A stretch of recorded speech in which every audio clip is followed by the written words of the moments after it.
voyage au cœur de la vie, ici et ailleurs. Space, en partenariat avec l'Agence spatiale européenne.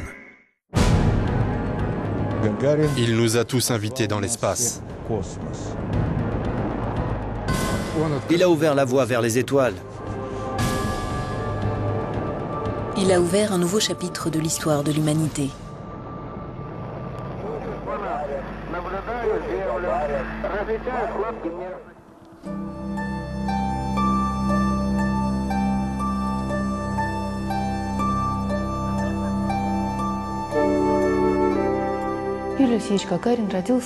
Gagarine est issu d'une famille de paysans très simple.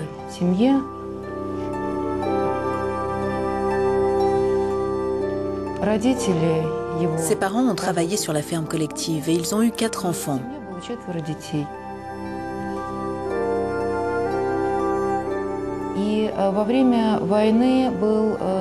Au cours de la Seconde Guerre mondiale, il y a eu un épisode que Yuri a souvent évoqué. Un pilote soviétique a été abattu au-dessus de leur village occupé. Et Yuri et d'autres garçons du village lui ont porté secours et l'ont caché des nazis, en attendant qu'un de ses amis le récupère avec un autre avion. Cet épisode l'a profondément influencé et l'a décidé à embrasser la carrière de pilote. Il n'avait qu'une seule idée en tête, découvrir de nouveaux appareils et de nouvelles machines, et il a tout fait pour que son rêve devienne réalité.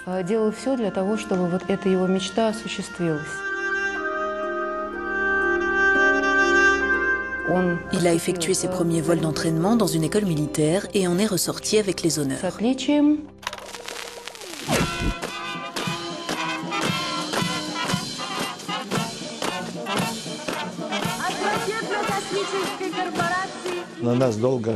Yuri et moi avions la réputation d'être des pilotes plutôt étourdis.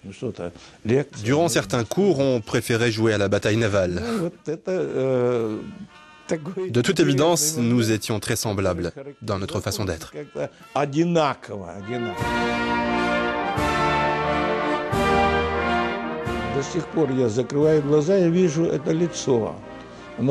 Même maintenant, quand je ferme les yeux, je vois son visage, si russe, si brillant, ses cheveux bruns clairs, ses grands yeux brillants comme des émeraudes, et son sourire, ce sourire si constant sur son visage.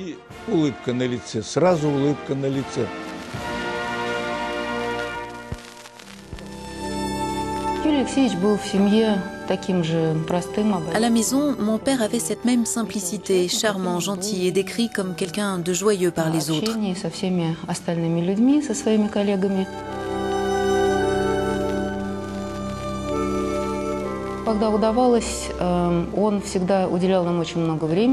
Quand il le pouvait, il nous accordait tout son temps. Il nous lisait des livres, nous aidait à faire nos devoirs. Il aimait nous faire faire toutes sortes de voyages.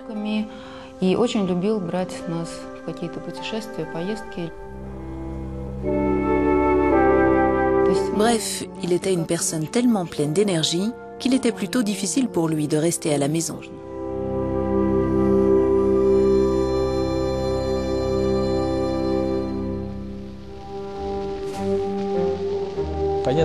Il est clair que cette époque était celle de la confrontation, de la course entre deux camps, et l'Union soviétique a toujours voulu afficher à la face du monde toutes ses réalisations techniques et politiques.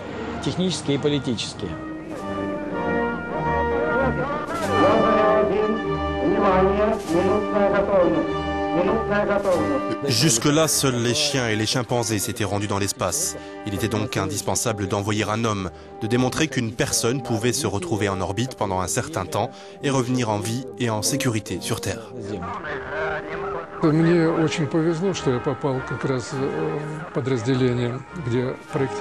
J'ai eu beaucoup de chance de faire partie du groupe chargé de la conception du programme spatial Vostok. Il ne s'agissait pas seulement d'ingénieurs et de scientifiques de renom, mais plutôt de véritables visionnaires, animés par un seul but, l'exploration habitée de l'espace et des planètes, et désireux d'aller dans cette direction.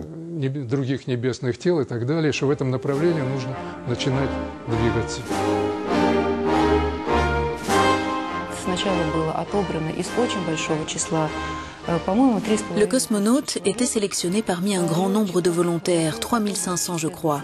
Tous étaient pilotes de jet. Les 20 premiers ont passé la formation initiale.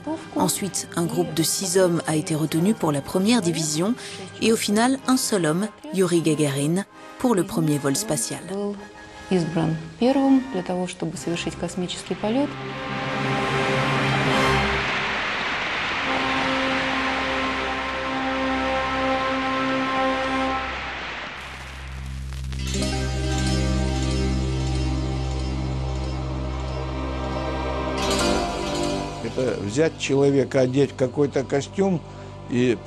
C'est un peu comme de vêtir un homme d'un costume et de le pousser dans un haut fourneau en disant « Ne craignez rien, la combinaison vous protégera ».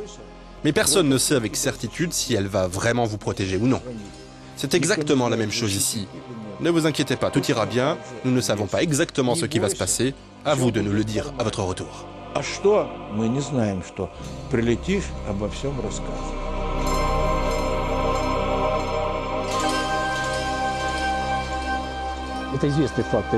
Voilà comment les choses se sont passées.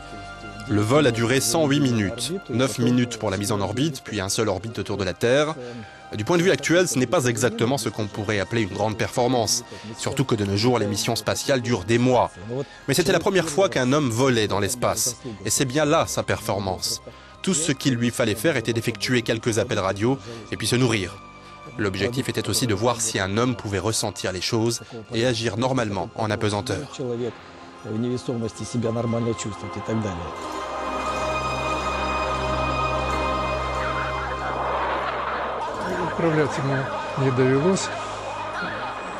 Il n'a pas eu à prendre le contrôle du vaisseau spatial, même s'il lui était possible d'effectuer manuellement un atterrissage d'urgence. Mais cela seulement en cas d'avarie.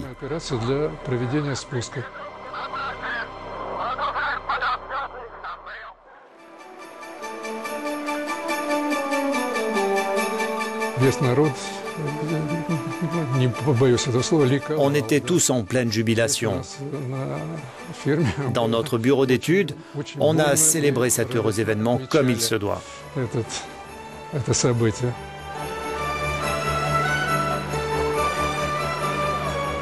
Je suis allé en plein centre de Moscou, c'était noir de monde. Tout le monde dansait, chantait, riait.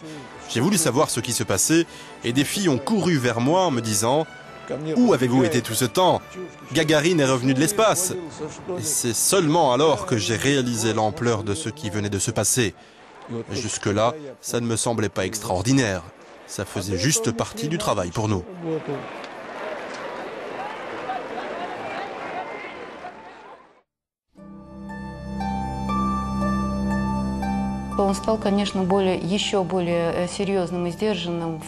À l'issue de son vol, mon père est devenu plus sérieux, plus sobre dans le cadre formel. Mais dans le contexte plus officieux, il se montrait toujours très amical, heureux de répondre aux questions de tout le monde. Je dois reconnaître que je suis un peu gêné face à mes amis, sachant que mon vol n'a duré qu'1 heure et 48 minutes. Mais bien entendu, il ne s'agit là que d'un début.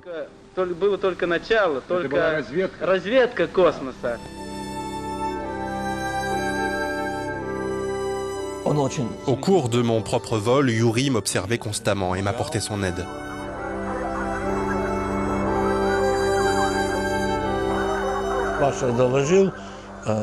Lorsque notre système d'atterrissage automatique a échoué, c'est Yuri Gagarin qui nous a appelés et nous a dit « Vous êtes autorisé à effectuer le retour manuellement. Vous savez comment le faire ?» Facile pour lui de dire ça, sachant que personne n'avait encore jamais eu à le faire.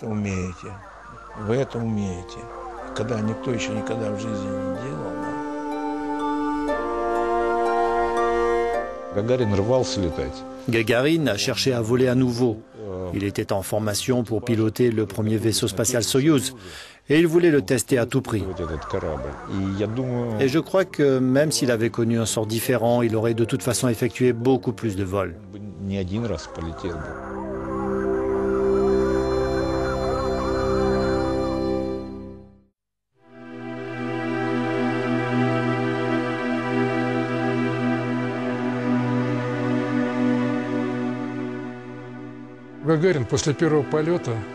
Comme tous les cosmonautes, Gagarine rêvait de faire plus de vols dans l'espace une fois de retour.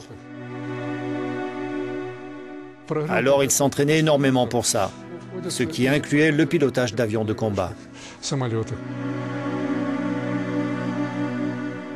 Il y a eu plusieurs versions sur ce qui s'est passé lors de ce vol d'entraînement. L'une d'elles est que Gagarine et son copilote auraient perdu le contrôle de l'avion ou qu'ils n'étaient pas en mesure d'évaluer correctement leur altitude. Ce qui est sûr, c'est que l'avion s'est écrasé et qu'ils y sont restés.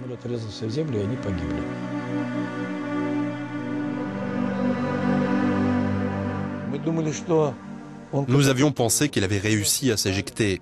Nous sommes partis à sa recherche toute la nuit, en vain. Et ce n'est que le matin que nous avons découvert les restes.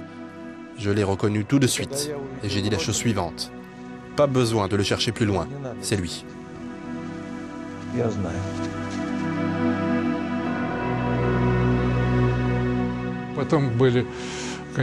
Nous avons bien sûr été rappelés à l'ordre. Comment le premier cosmonaute a-t-il été autorisé à prendre de tels risques? Mais comme on dit, les aigles ont besoin de voler.